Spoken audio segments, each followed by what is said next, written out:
आज हमारे साथ मौजूद है जयवीर ठाकरान। राष्ट्रीय लोकदल के एक मजबूत कार्यकर्ता के रूप में उन्हें बड़ी जिम्मेदारियां मिली हैं और उस जिम्मेदारियों को बड़ी बखूबी के साथ उन्होंने निभाया भी है। जयवीर ठाकरान की अगर हम बात करें तो 2019 के लोकसभा चुनाव में चौधरी अजीत सिंह के साथ वो कंधे से कंधा मिलाकर एक मजबूत कार्यकर्ता के रूप में उनके साथ रहे हैं। चुनाव लड़ाने में उनकी अहम भूमिका रही है। ये बात अलग है कि चौधरी साहब यहाँ से चुनाव हार गए थे, बहुत ही कम अंतर से वो चुनाव हारे थे। जयवीर ठाकरान ने बड़ी ही दमदार तरीके से अपने कार्यकर्ता का जो फर्ज है वो बड़ी मजबूती से निभाया था।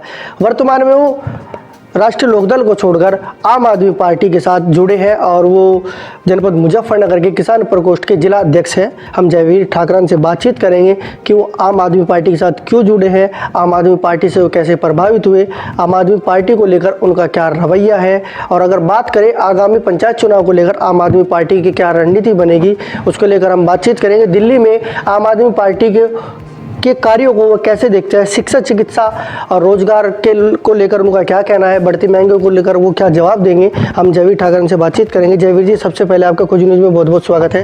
धन्यवाद। जयवीर जी, राजनीतिक पृष्ठभूमि लगभग 10 साल से ज़्यादा आप राजनीति में हैं, तो कब आपको राजनीति में आने का अवसर मिला, क्यों आप राजनीति में आए थे?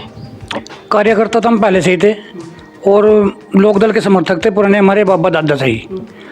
तो हम 2009 की जो राजनीति आई थी, अनुराधा यहाँ से टिकट मिला था लोकदल से, तो हमने सोचा भाई अपना एक 6-7 सीट मिल गई ना, अपना निकाल लो और अपना आगे को पार्टी बढ़ाओ, क्योंकि पार्टी पहले बहुत कुछ थी। जब चौधरी चरण सिंह जी थे हमारे, तो फिर डाउन होती चली गई, कभी इस पार्टी में चले गए, कभी इस पार्टी में, तो थोड़ा वजूद कम होता चलेगा। फिर बीजेपी से गठबंधन हुआ, हमारे 7 सीट मिली लड़ने के लिए, उसमें हम 6 सीट जीत चुके थे, तो उसमें हम राजनीति में आ चुके थे, चलो सक्रिय कार्यकर्ता के रूप में, जब तक हमारे पास कोई पद नहीं था।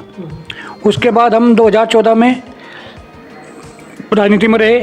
उस टाइम एक लहर के कारण सभी बीजेपी को वोट दिया, क्योंकि एक नया चेहरा चाहते थे, मोदी का गुजरात मॉडल देखना चाह रहे थे कि मोदी कुछ करेगा देश के लिए, इसलिए सबने मोदी को वोट दी। हम भी उसमें सहयोग, एक बार हमने भी बीजेपी को वोट दे चुके 2014 में।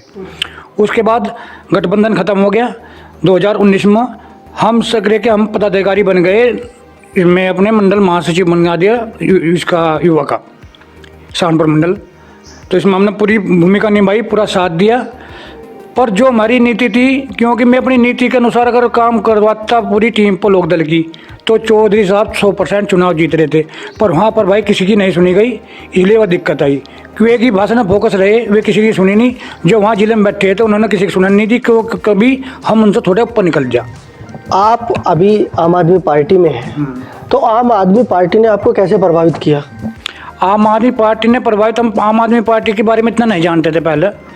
ठीक था, मैं जब शुरू में चुनाव हुआ, अन्ना हजारे का आंदोलन था, उस टाइम केजरीवाल को हम कुछ भी नहीं जानते थे क्या है, बस आंदोलनकारी है कोई, अपना धन्य बैठ के, इससे ज़्यादा हम कुछ नहीं जानते। 28 सीट मिली ना शुरू में, तो फिर उसने दोबारा चुनाव करवा दिया, कांग्रेस का समर्थन, उन्होंने समर्थन हटा लिया, तो फिर सुपड़े साहब कर दिया, 3 बीजेपी मिली, 67 नहीं मिलेगी।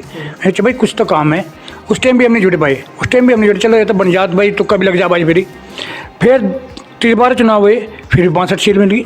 उसने हमारे केजरीवाल जी ने एक बात कही थी, तुम हमें और दो सिर्फ काम करने पर, अगर हम अच्छे लग रहे हैं हमारे काम तो हमें और दे दो, नहीं तो भैया किसी को भी दे लो। तो मैंने कहा जब तक भी हम नहीं जुड़ नहीं पाए, उनका चुनाव हो चुका है और उन्हें फिर 62 सीट मिल गई। मैंने कहा यार बंदे में कुछ तो दम है। हमने सोचा आम आदमी पर प्रभावित हो गए, जुड़े हम है नहीं। जब भी चल ठीक है, जब यहाँ यूपी में जब देखते हैं, उससे पहले हम जुड़े नहीं थे। तो फिर यहाँ यूपी में के बाद क्यों जुड़े, इन्होंने ऊपर से हमारे संयोजक जी केजरीवाल जी ने आदेश दिया, संजय सिंह प्रभारी बनाकर भेजे गए यहाँ पर।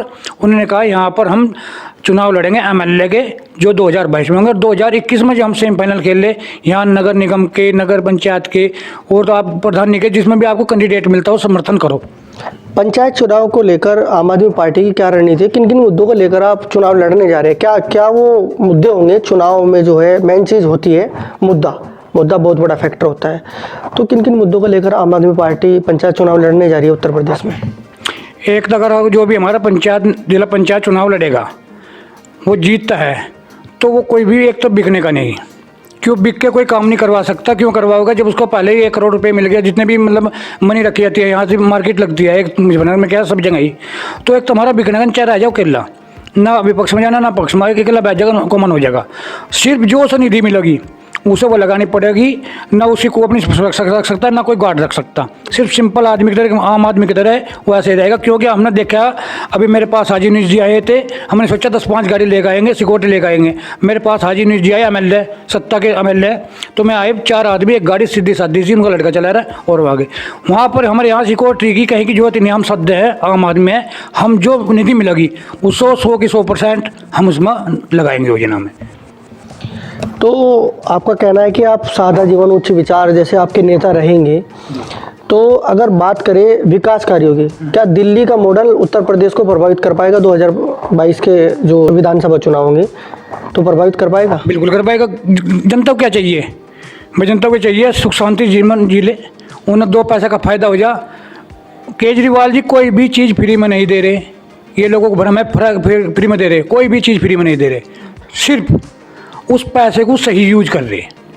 अब आप बताओ, हमारे यहाँ यूपी में 500 रुपये विधवा वृद्धा पेंशन है, दिल्ली में 2500 रुपये है, वो कहाँ से आ गई? पानी फ्री है 20,000 लीटर, 200 यूनिट फिर बिजली 400, क्योंकि वहाँ से भ्रष्टाचार नहीं। अगर ऊपर से जितना पैसा आता है पूरा पूर्ण रूप से नहीं लगता है वो, और यहाँ से क्या है, अगर 1 लाख रुपये आए तो 10,000 तक ही पहुँचोगे, वहाँ से पूरा का पूरा पैसा आता है। अगर वहाँ किसी की ज़मीन बिकती है तो वहाँ से ऐसा नहीं पैसा खत्ते में, वो किसके ऐसा हुआ, वहाँ जाते हैं, साथ के साथ SDM रहेगा, वो रहेगा चेक वाला, जितनी तुम्हारी ज़मीन साथ के साथ चेक कट और आपको दे दिया। यहाँ ही नहीं देते, यहाँ तक अगर 1 लाख की कीमत होगी तो उसका आधे पैसे मिलेंगे, तो वहाँ ऐसा नहीं, वहाँ तो सारे चीज़ है, कोई फ्री में कुछ नहीं दे रहा है, उस पैसे को सिर्फ सही यूज हो रहा है।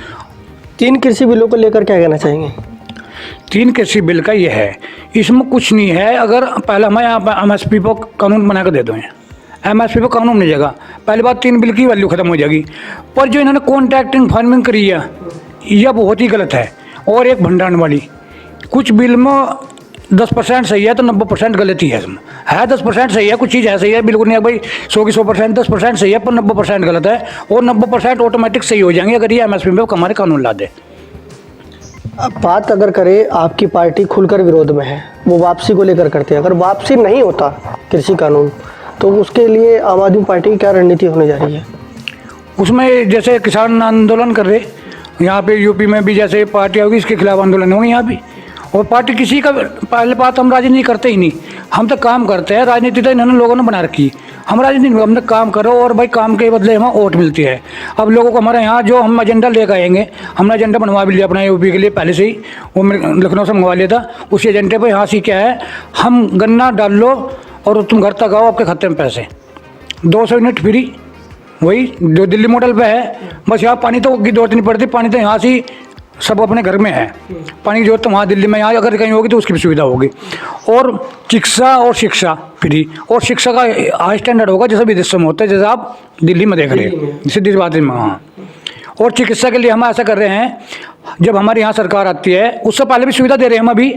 अगर यहाँ को कोई दिक्कत है तो वहाँ जाओ, हमारे संजय सिंह प्रभारी है उनके ऑफिस में जाओ, वहाँ से पर्ची लो, किसी को चिकित्सा में दिक्कत हो तो वो डायरेक्ट वहाँ उन्हें एडमिट होकर ले जाए। आपका कहने का मतलब है कि यूपी का आदमी दिल्ली में जाकर अपना इलाज करा सकता है? बिल्कुल कर सकता है, वहाँ से जाओ, हमारे संजय सिंह प्रभारी है, वहाँ से ऑफिस में जाओ और पर्ची वहाँ से लो, क्योंकि अनजान को तो मैं बड़ा नहीं देने के, क्योंकि वहाँ से जो है शिक्षा सब है, इसलिए वहाँ जाओ और पर्ची लो, वहाँ से अपनी समस्या बताओ और हॉस्पिटल में किसी में जाओ किसी तरह का। उसके आने वाले टाइम हमें प्रक्रिया करने जा रहे हैं आगे, हर विधानसभा में 2 एम्बुलेंस छोड़ी जाएगी, जो डायरेक्ट न किसी पार्टी की होनी, न सिर्फ उन पर होगा एम्बुलेंस, जो मतलब किसी भी तरीका बीमार, बड़ा बीमार जैसे हार्ट का होगा, कैंसर का हो, यहाँ से मरीज को लेकर जाएगी फ्री, वहाँ इलाज फ्री करवाएगी और फिर घर पर छोड़ देगी। आपका कहने का मतलब है कि उत्तर प्रदेश के मरीजों को दिक्कत है तो यहाँ से ले जाएगी, उसके बाद दिल्ली उसको इलाज कराएगी। हर विधानसभा में 2 एम्बुलेंस इसी तरह की छोड़ी जाएगी यहाँ, जो फ्री इलाज, फ्री आना जाना, कोई खर्चा नहीं, कितना बड़ी बीमारी हो। कब से संभावना लग रही है इस चीज़ की? ये अभी आने वाले टाइम ही हो जाएगी। आने वाला टाइम तो ये था कि अगर चुनाव बीच में होता तो बीच,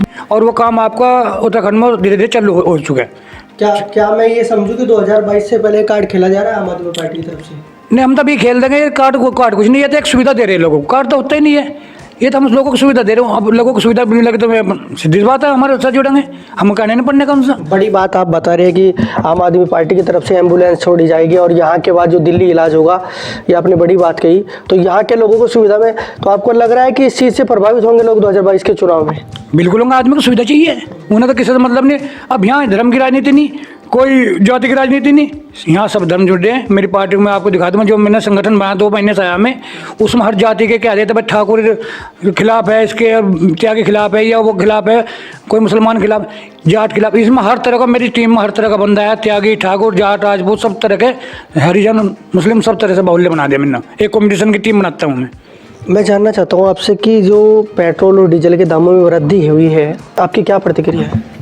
भैया एक बात देखो, पेट्रोल और डीजल ठीक है, मान लो खपत है यहाँ ज़्यादा, पर इसका मतलब यह नहीं, ये सारा जो हिसाब किताब है हम तेल से ही निकाल लें सब।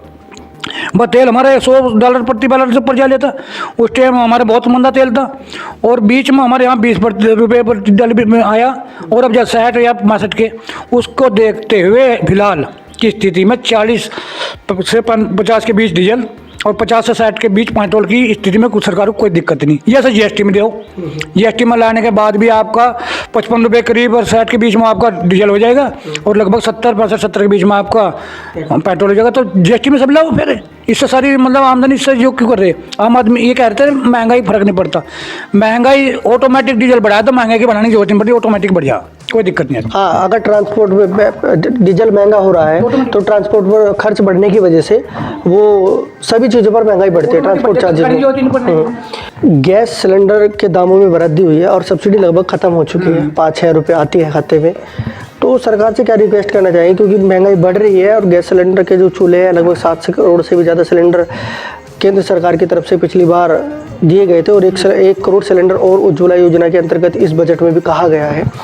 तो सरकार से क्या कहना चाहेंगे बढ़ती महंगाई सिलेंडर के दामों को लेकर?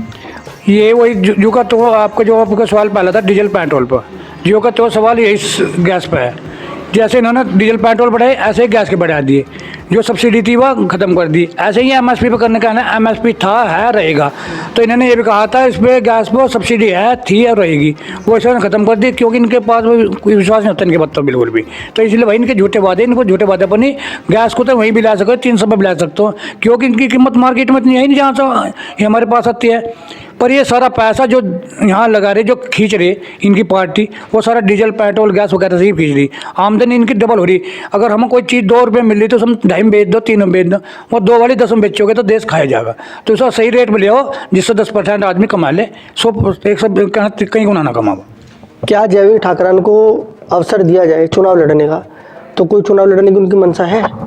भैया अभी तो हम पार्टी को यहाँ से ऊपर उठाने लग रहे हैं, जिससे एकदम हमारा माहौल बन जाए, यहाँ से जनता को हम समझा सकें कि पार्टी का वो है। फिलहाल हम कोई चुनाव नहीं लड़ने के, हम पहले अपना पूरा यहाँ से वो बनाएंगे फील्ड यूपी में, क्योंकि यूपी दिल्ली नहीं है, यूपी को बढ़ा करने में बहुत टाइम लगेगा। कि यहाँ तो पता नहीं कैसे कैसे मगर बच बैठे हर पार्टी में, वैसे इतनी आसानी से ना कि यहाँ हमें काम करके दिखाना पड़ेगा, बिना चुनाव लड़े भी काम करना दिखाना, बिना सरकार बनाए भी काम करके दिखाना पड़ेगा। जब हमें पता चलेगा कि हमारे साथ कौन है, उसके बाद हम तो चुनाव नहीं लड़ने का। अभी तो 2022 में तो हमारा कोई लक्ष्य नहीं चुनाव लड़ने का, उसके आगे कह सकते लड़ भी सकते हैं, ऐसी बात नहीं भाई। टाइम बताओगे, चुनाव आगे लड़ भी सकते हैं, 27 का लड़ ले या उससे आगे लड़ ले। फिलहाल 22 का कोई चुनाव लड़ने की इच्छा नहीं है। तो ये थे हमारे साथ जयवीर ठाकरान। बड़ी बेबाकी से उन्होंने अपनी राय रखी, पेट्रोल डीजल को लेकर भी बड़ी गहनता से उन्हें हमारे सवालों का उन्होंने जवाब दिया। उन्होंने कैसे बताया कि पेट्रोल और डीजल के दामों में कमी लाई जा सकती है, बशर्ते उसको जीएसटी के दायरे में लाया जाए, और गैस सब्सिडी को लेकर भी उन्होंने जवाब दिया। बड़ी बात उन्होंने बातचीत में कही कि जल्द ही आम आदमी पार्टी उत्तर प्रदेश के सभी विधानसभा में 2-2 एम्बुलेंस छोड़ेगी, जो यहाँ से गंभीर मरीजों को लेकर दिल्ली जाएगी, वहाँ पर इसका इलाज फ्री कराएगी। तो जयवीर ठाकरान जी, खोजी न्यूज़ से बातचीत करने के लिए आपका बहुत बहुत धन्यवाद।